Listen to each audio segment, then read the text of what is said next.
Saudara-saudara, Injil Tuhan kita Yesus Kristus menurut Matius pasal 25 ayat 31 sampai 46 mengatakan demikian. Apabila Anak Manusia datang dalam kemuliaannya dan semua malaikat bersama-sama dengan Dia, maka Ia akan bersemayam di atas takhta kemuliaannya. Lalu semua bangsa akan dikumpulkan di hadapannya, dan Ia akan memisahkan mereka seorang daripada seorang, sama seperti gembala memisahkan domba dari kambing. Dan Ia akan menempatkan domba-domba di sebelah kanannya, dan kambing-kambing di sebelah kirinya. Dan Raja itu akan berkata kepada mereka yang di sebelah kanannya, "Mari, hai kamu yang diberkati oleh Bapa-Ku, terimalah kerajaan yang telah disediakan bagimu sejak dunia dijadikan. Sebab ketika aku lapar, kamu memberi aku makan. Ketika aku haus, kamu memberi aku minum. Ketika aku seorang asing, kamu memberi aku tumpangan. Ketika aku telanjang, kamu memberi aku pakaian. Ketika aku sakit, kamu melawat aku. Ketika aku di dalam penjara, kamu mengunjungi aku." Maka orang-orang benar itu akan menjawab Dia, katanya, "Tuhan, bila manakah kami melihat Engkau lapar dan kami memberi Engkau makan, atau haus dan kami memberi Engkau minum? Bila manakah kami melihat Engkau sebagai orang asing dan kami memberi Engkau tumpangan, atau telanjang dan kami memberi Engkau pakaian? Bila manakah kami melihat Engkau sakit atau dalam penjara dan kami mengunjungi Engkau?" Dan Raja itu akan menjawab mereka, "Aku berkata kepadamu, sesungguhnya segala sesuatu yang kamu lakukan untuk salah seorang dari saudaraku yang paling hina ini, kamu telah melakukannya untuk aku." Dan Ia akan berkata juga kepada mereka yang di sebelah kirinya, "Enyala dari hadapanku, hai kamu orang-orang terkutuk, enyala ke dalam api yang kekal, yang telah sedia untuk iblis dan malaikat-malaikatnya. Sebab ketika aku lapar, kamu tidak memberi aku makan. Ketika aku haus, kamu tidak memberi aku minum. Ketika aku seorang asing, kamu tidak memberi aku tumpangan. Ketika aku telanjang, kamu tidak memberi aku pakaian. Ketika aku sakit dan dalam penjara, kamu tidak melawat aku." Lalu mereka pun akan menjawab Dia, katanya, "Tuhan, bila manakah kami melihat Engkau lapar atau haus, atau sebagai orang asing, atau telanjang, atau sakit, atau dalam penjara, dan kami tidak melayani Engkau?" Maka Ia akan menjawab mereka, "Aku berkata kepadamu, sesungguhnya segala sesuatu yang tidak kamu lakukan untuk salah seorang dari yang paling hina ini, kamu tidak melakukannya juga untuk aku." Dan mereka ini akan masuk ke tempat siksaan yang kekal, tetapi orang benar ke dalam hidup yang kekal. Demikianlah Injil Tuhan kita Yesus Kristus, dan yang berbahagia adalah setiap kita yang mendengarkan dan yang memeliharanya. Haleluya.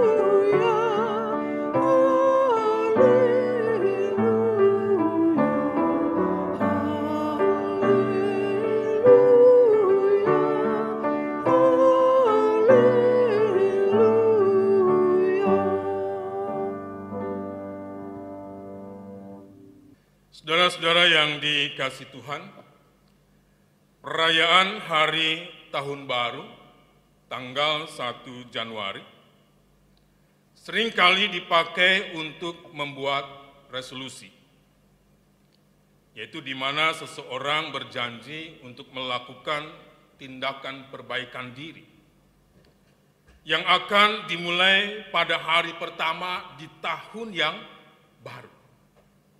Misalnya, kita berjanji akan meluangkan waktu berkualitas bersama keluarga. Kita berjanji untuk melakukan hal-hal yang baik, mulai dari lingkungan keluarga, baru kemudian lingkungan masyarakat. Nah, Bapak, Ibu, dan saudara-saudara, menurut kalender Gregorian, tanggal 1 Januari adalah perayaan Hari Tahun Baru yang merupakan tradisi Romawi yang didedikasikan kepada Dewa Janus, dewa permulaan sekaligus dewa akhir. Dewa Janus adalah dewa yang memiliki dua wajah. Wajah yang satu menghadap ke belakang, ke masa lalu, dan wajah yang satunya lagi menghadap ke depan, ke masa depan. Dan nama Dewa Janus ini diabadikan dengan nama bulan Januari sebagai permulaan tahun yang baru. Nah, saudara-saudara, jika perayaan Hari Tahun Baru 1 Januari itu dipahami seperti itu, lalu sebenarnya apa yang dirayakan, apa yang dihayati, dan apa yang dimaknai oleh gereja dan orang Kristen pada tanggal 1 Januari itu? Bahkan sampai harus mengadakan kebaktian tanggal 1 Januari. Saudara-saudara, dalam kekristenan sesuai dengan tahun liturgi gereja, masa raya Natal itu dimulai dari minggu pertama Advent, yang disebut Minggu Advent yang ke-1, sampai hari Epifania, yang biasa jatuh pada tanggal 6 Januari.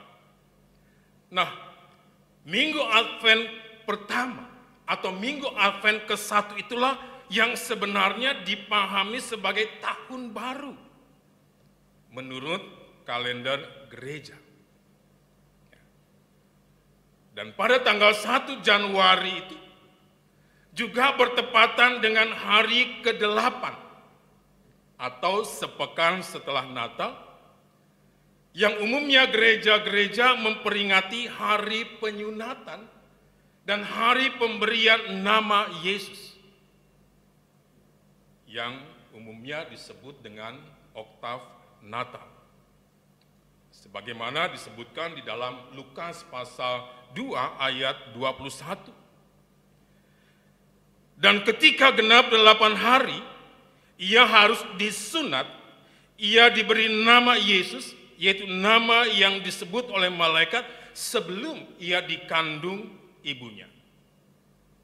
Oktav Natal inilah yang selalu jatuh pada tanggal 1 Januari, yang dirayakan, yang dihayati, dan yang dimaknai oleh gereja.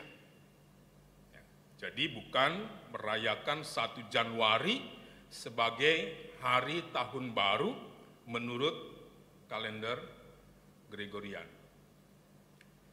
Dari Lukas pasal 2 ayat 21 itu kita bisa menemukan dua hal penting. Hal yang pertama adalah tradisi sunat, yang merupakan tanda perjanjian antara Allah dan Abraham. Yang kedua adalah pemberian nama. Ia diberi nama Yesus, yang dipahami sebagai dialah yang akan menyelamatkan umatnya.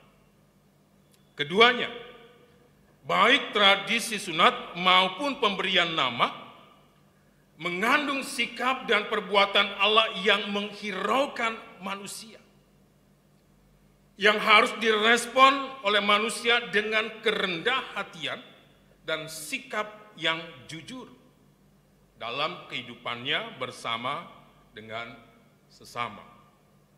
Mengapa? Karena manusia itu tidak hidup selamanya. Realitas sejarah perjalanan manusia adalah dilahirkan dan mati. Ada waktu untuk dilahirkan, ada waktu untuk mati.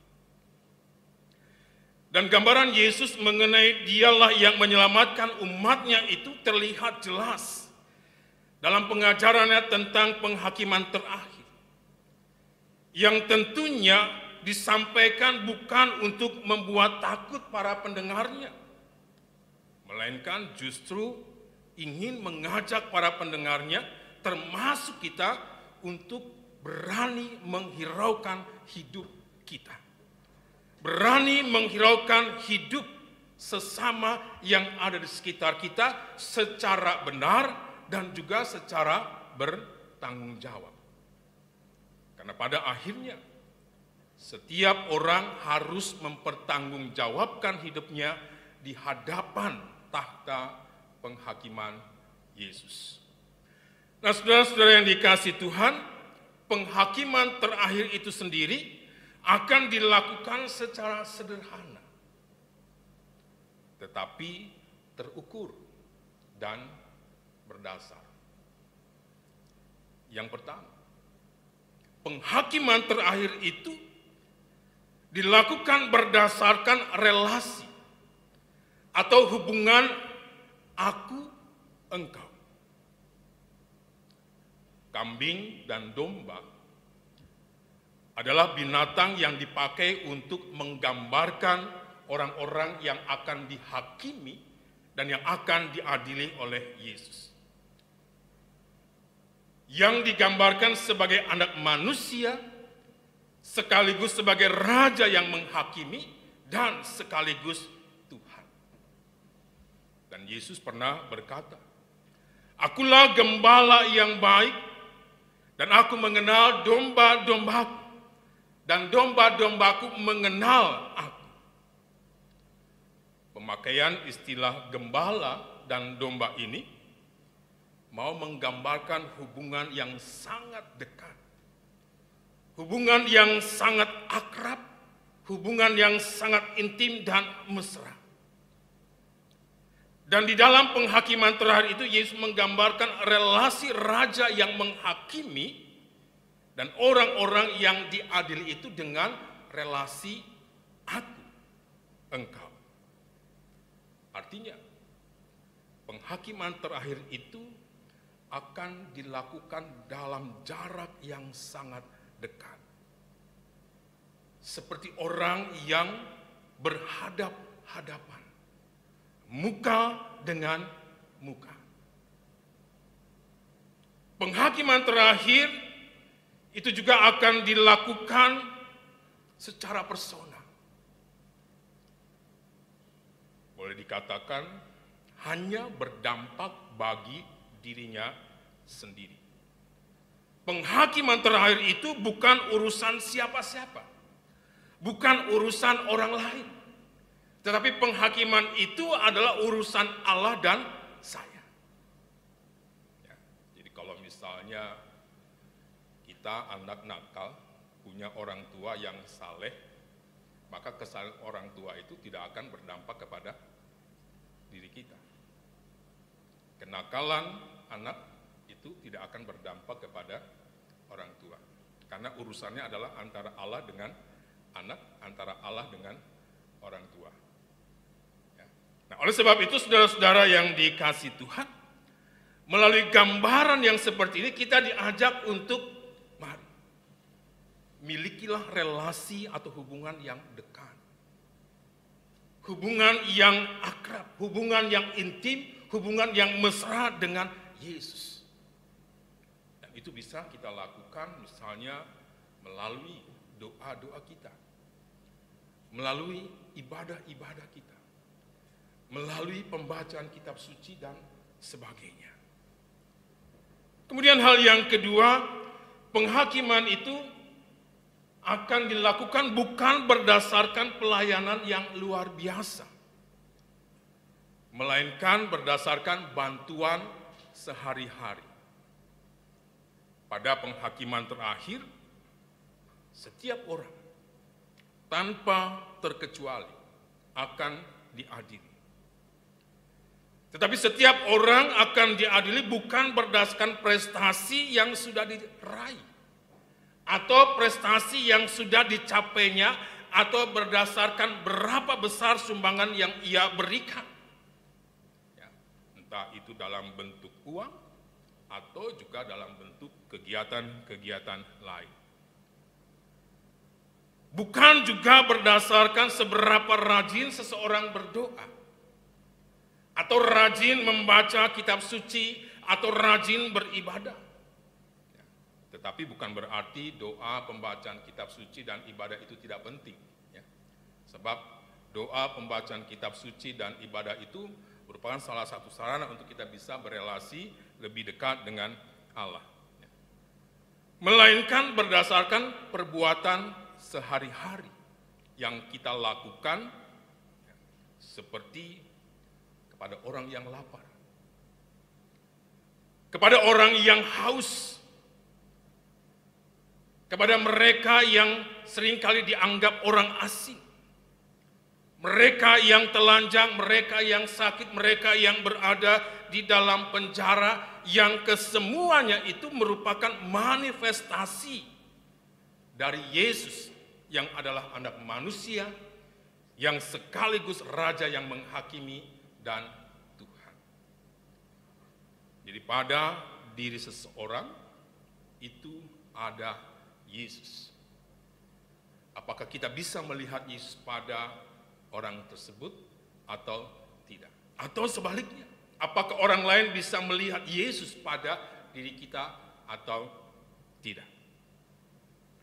Dan ketika kita melayani, kita memberi bantuan sehari-hari, kita diajak untuk melakukan pelayanan itu bukan sebagai aksi belas kasihan, melainkan sebagai sebuah bentuk penghargaan terhadap kemanusiaan mereka sebagai sesama. Mereka bukan objek pelayanan kita, tetapi mereka justru subjek pelayanan kita.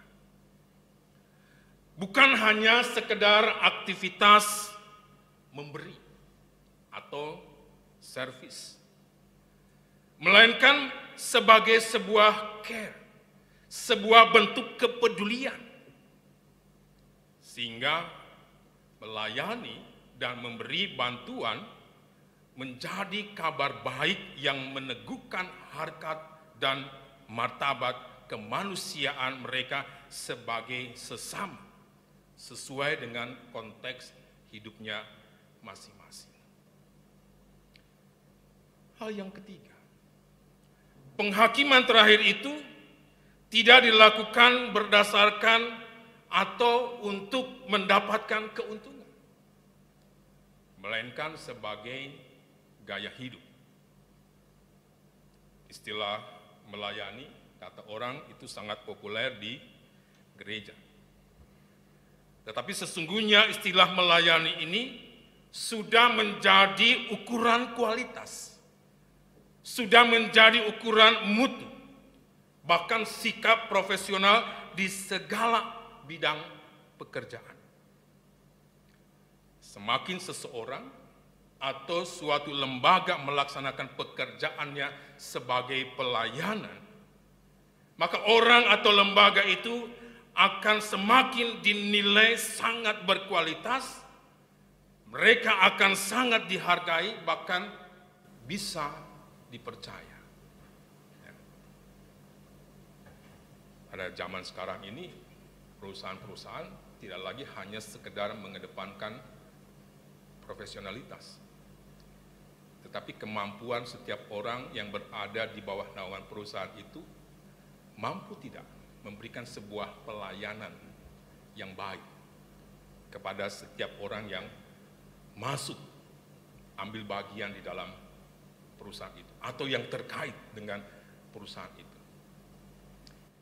Nah, jika Yesus menempatkan pelayanan kepada sesama dalam konteks penghakiman terakhir, maka pelayanan kepada sesama adalah penting dan perlu. Penting dan perlu untuk diperhatikan dan disikapi dengan benar. Penting dan perlunya pelayanan ini bukan dalam rangka mendapatkan keuntungan atau bahkan demi kemanusiaan, bukan. Melainkan sebagai yang menentukan keselamatan hidup kita. Sebagai yang menentukan apakah kita akan memperoleh hidup yang abadi seperti yang dijanjikan Allah dan yang setiap kita inginkan. Ketika aku lapar, engkau memberi aku makan. Ketika aku haus, engkau memberi aku minum. Ya. Kemudian Yesus akan mengatakan, mari, hai kamu.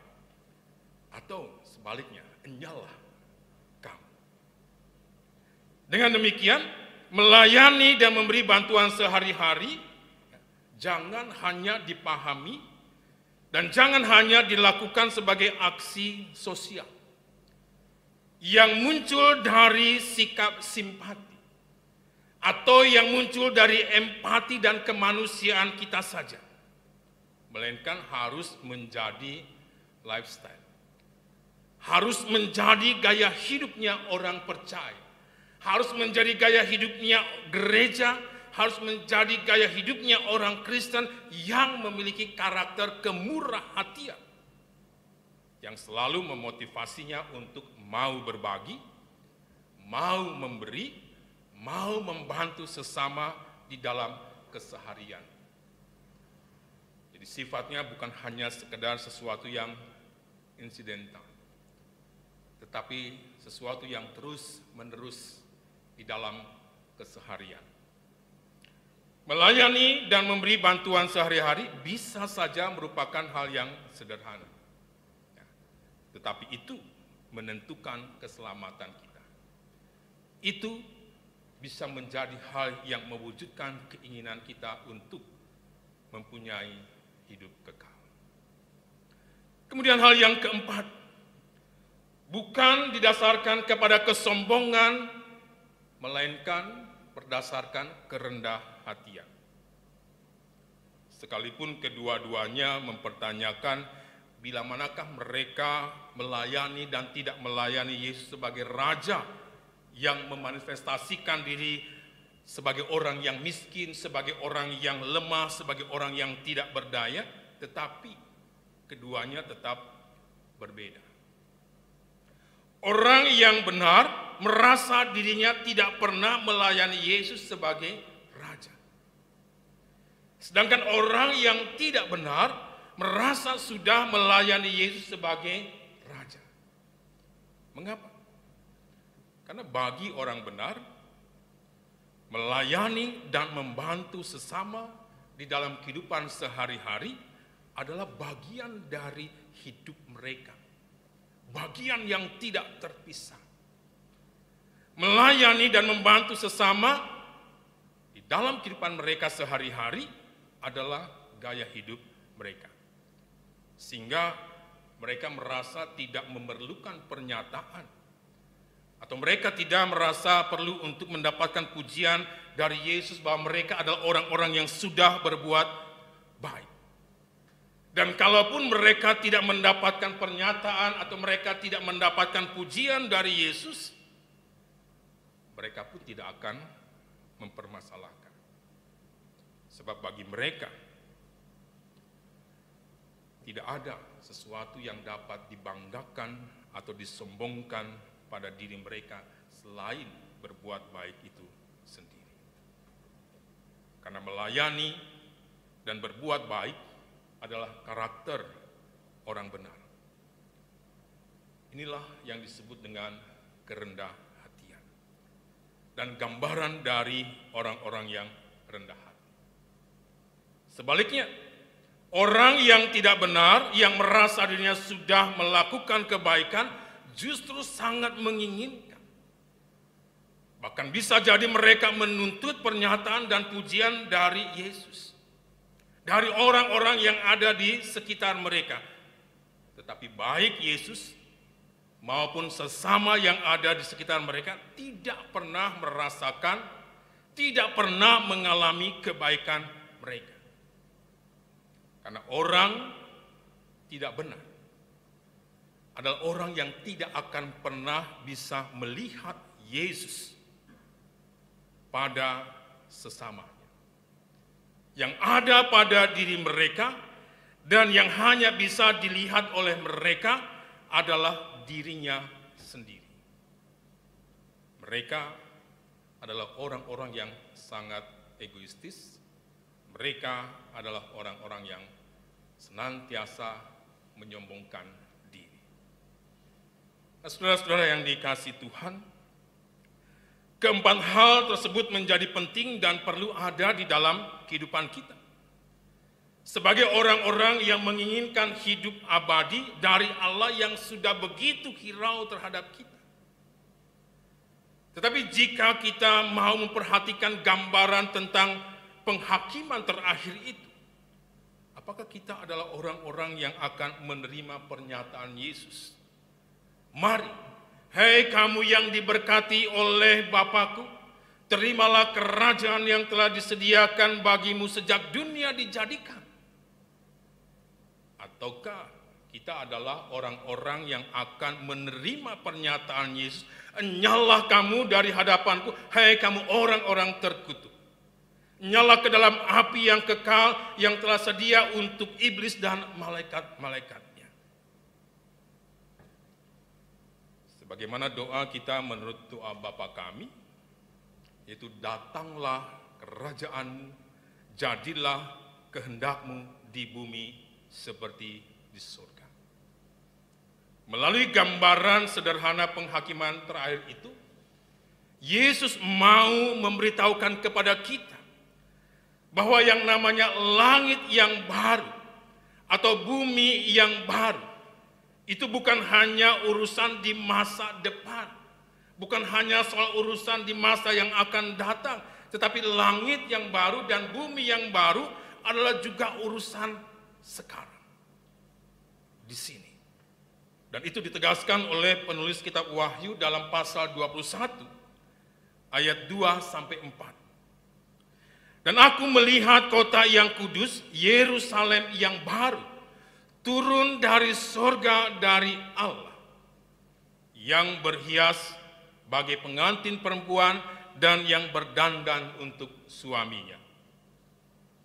Lalu aku mendengar suara yang nyaring dari takhta itu berkata, lihat, kemah Allah ada di tengah-tengah manusia, dan ia akan diam bersama-sama dengan mereka.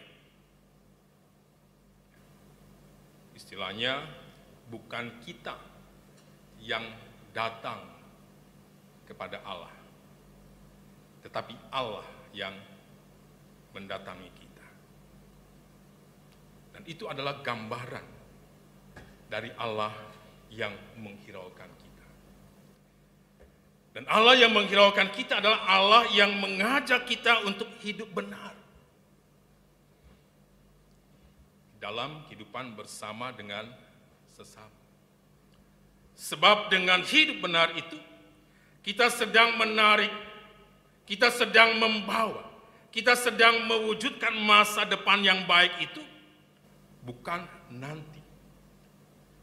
Tetapi sekarang, di sini, di dalam kehidupan saya bersama dengan orang-orang yang ada di sekitar kita. Hidup benar adalah bukti kita hirau terhadap diri kita.